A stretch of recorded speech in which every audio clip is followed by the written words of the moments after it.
Hello दोस्तों, global affairs साथ सभी का स्वागत है और मैं हूं शाहिमान।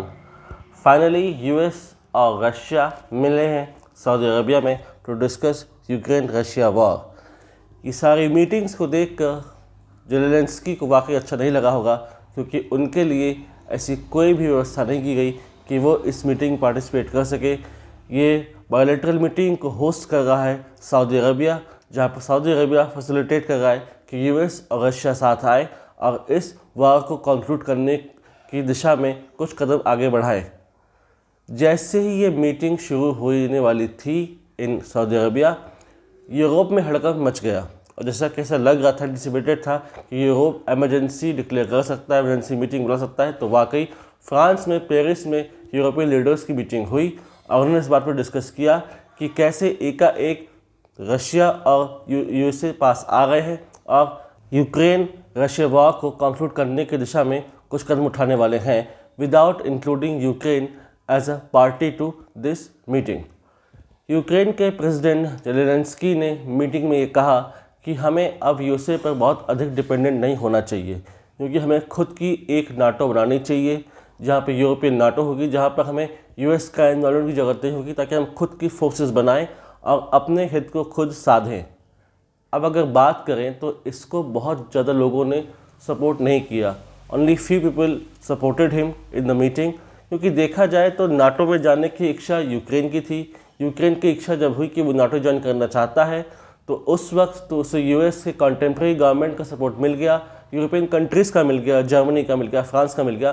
तो यूक्रेन के हौसले बढ़ गए और फिर उसने एक एग्रेसिव पोस्चर अपनाते हुए विद रशिया एक वॉर शुरू कर दिया। 2022 में शुरू हुआ यह वॉर इतना लंबा चलेगा सोचा नहीं गया था। ऐसा सोचा गया था कि कुछ दिनों महीनों में ये वॉर कंक्लूड हो जाएगा, लेकिन 3 साल हो रहे हैं और ये वॉर अभी भी चल रहा है। ज़ेलेंस्की को बहुत सा फ़ायदा मिला जो बाइडेन एडमिनिस्ट्रेशन, उन्हें फंड्स मिले, पैसे मिले, हथियार मिले, नाटो का सपोर्ट मिला। जब तक जो बाइडेन रहे ज़ेलेंस्की को फ़ायदा होता रहा, लेकिन जब ट्रंप आए तो सब कुछ बदलना शुरू हो गया। ट्रंप ने अपने इलेक्शन कैंपेन के दौरान ये कह दिया था कि वो यूक्रेन रशिया वॉर को एंड करना चाहेंगे और वो नाटो में एज ए एक्टिव पार्टनर के तौर पर काम करना पसंद नहीं करेंगे। ये सब एक प्रकार से झटका था ज़ेलेंस्की को, जो कि होना ही था। और जैसे ही ट्रंप ने प्रेसिडेंसी संभाली, उसके बाद से सब चीज़ें फास्ट फॉरवर्ड होने लगी। ये कहा गया कि यूक्रेन और रशिया वॉर को रोकने के लिए यूएस और रशिया साथ आएंगे, और ऐसा हुआ भी।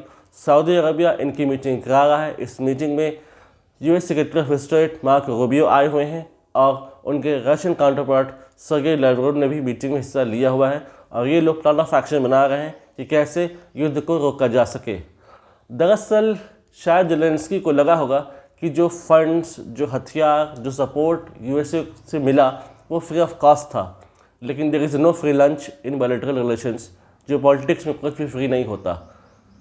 ट्रंप ने सीधा सीधा कह दिया कि उन्हें $500 बिलियन के रेयर अर्थ मिनरल्स जो कि यूक्रेन में है वो उन्हें चाहिए ही चाहिए, और इसके लिए यूक्रेन को देना होगा। ये क्वाइट शॉकिंग था ज़ेलेंस्की के लिए कि वो कैसे इस डिमांड को पूरी कर पाएंगे।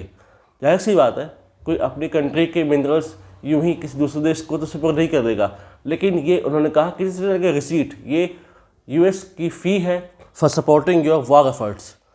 खुद ट्रंप ने ये बात कहा कि अगर रशिया को देखें तो रशिया को वार लड़ने का बहुत पुराना एक्सपीरियंस है। They have defeated Napoleon, they have defeated Hitler way back, तो फिर यूक्रेन की क्या ही बात करें। और ऐसा हो भी रहा है। यूक्रेन का बहुत बड़ा हिस्सा रशिया ने कब्जा लिया है। सालों पहले उसने क्रीमिया कब्जा लिया था और साइजेबल पार्ट अब कब्जा चुका है यूक्रेन का। यूक्रेन लड़ रहा है, लेकिन लगता नहीं कि वो अपरेट में पहुँच पाएगा। अब ऐसा समझा जा रहा है कि जो डिसीजन लिया जाएगा इस मीटिंग में, जो कि सऊदी अरब में होने वाली है, उसमें ये किया जाएगा कि सबसे पहले तो एक सीज फायर एग्रीमेंट होगा कि यूक्रेन और रशिया एक सीज फायर पर आ जाए। पुतिन सीज फायर चाहते भी हैं, एक सीज फायर होगा और कहा जाएगा कि जो एरिया रशिया ने एक्वायर कर लिया उससे रशिया के पास ही रहने दिया जाए, और उसके बाद होंगे इलेक्शंस इन यूक्रेन। और ज़ेलेंस्की का जाना तय है, क्योंकि यूक्रेन के लोग भी देख रहे हैं कि उनका लीडर कैसे एक तरीके से फेल हो रहा है ऑन ऑल द फ्रंट्स, और इसके बाद फिर जब यूक्रेन से जेलेंस्की की विदाई हो जाएगी तब ऐसा गवर्नमेंट आएगी जो प्रो रशिया प्रो यूएस होगी, जो कि उनके डिक्टेट्स के हिसाब से काम करेगी। और फिर उसके बाद एक तरीके से बदलाव शुरू होगा इस रीजन में, आप देखेंगे, और बहुत ज़्यादा चेंजेस आप देखने को यहाँ पर पाएंगे। बात ये भी कही गई है कि क्या यूएस की कोशिश करेगा कि रशिया पर लगे सैंक्शंस हटाए जा सके, रशिया पर लगे सैंक्शंस को हटा दिया जाए। तो मार्को रूबियो ने इसमें एक प्रकार से हिंट तो दिया है कि हाँ, द कॉन्फ्लिक्ट के कारण ये सैंक्शंस ही थे, तो कोशिश की जाएगी कि दोनों पार्टीज़ को धीरे धीरे कंसेशंस दिए जाएं और धीरे धीरे जो लगे हुए हैं सैंक्शंस ऑन रशिया वो हटाए जाए। देखा जाए तो वाकई यूएस की तरफ से, यूरोप की तरफ से हैवी सैंक्शंस लगाए गए ऑन रशिया ताकि रशियन इकोनॉमी वीकन हो, उसको डांट पड़े।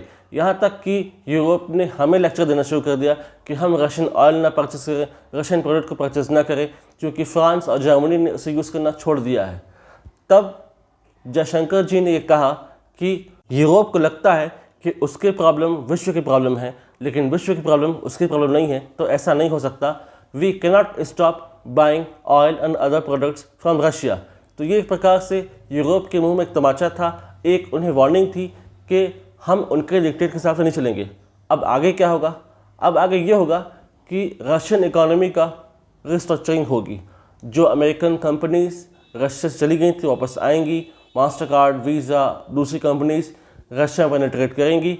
और ट्रम्प चाहते हैं बिजनेस हो तो दोबारा से यूएसए और रशिया ट्रेड करेंगे, ट्रेड और कॉमर्स में इन्वॉल्व होंगे और फ़ायदा पाएंगे। लेकिन इसमें जो सबसे बड़ा लूज़र होगा वो होंगे यूक्रेन के लोग, यूक्रेन के करंट प्रेसिडेंट जेलेंस्की, क्योंकि उनकी एक अजीब सी जो पॉलिटिकल पॉलिसीज़ के कारण उन्होंने एक युद्ध लड़ा जिसके कारण उन्हें ही नुकसान हुआ। कई लोगों की जानें गई दोनों साइड से, फ्रॉम यूक्रेन एंड रशिया।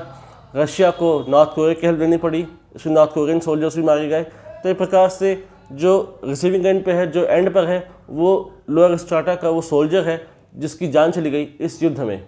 हालांकि अब देखा जाए तो इस युद्ध का अंत हो जाना ही सही है, क्योंकि 3 साल से युद्ध चल रहा है जिससे इस रीजन में बहुत ही अशांति फैली हुई है।